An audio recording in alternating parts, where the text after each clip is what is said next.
The United Nations warned that annexing Israel to Palestinian areas would lead to the outbreak of conflict and instability in the West Bank and Gaza Strip.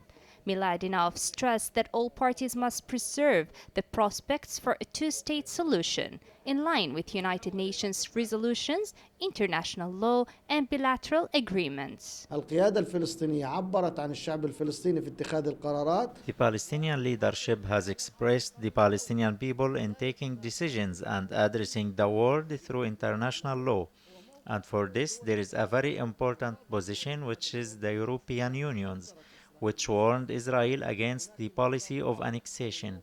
We hope that there will be actual steps from the European Union and the United Nations, and that the Arab position will move to take important decision against it, because the implementation of the annexation decision in July means that we will enter a very dangerous step, and that Netanyahu and his government have struck all UN resolutions.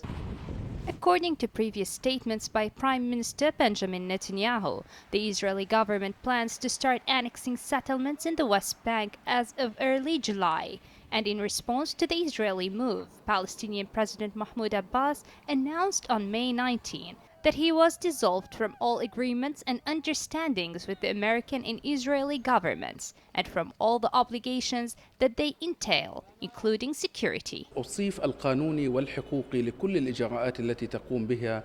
The legal and rights description of all the measures taken by the Israeli occupation authorities in the West Bank is that they violate international law and fall within the framework of war crimes and represent a clear violation of international treaties and Palestinian rights approved by the United Nations. And when America approves the annexation of Israel to Palestinian cities, this adds to broad crimes against civilians and humanity, which are Israeli practical measures that threaten Palestinian rights. Meanwhile, Miladinov warned that if the current trends continue, the achievements of the Palestinian government will disappear and the peace and security situation will worsen, and there will be more radical and tough policies on both sides. Israel continues with its provoking steps, which are against international law and are subject to a great conflict in the region, despite all international opposition. For KTV2, this is Yumna Syed, Gaza, Palestine.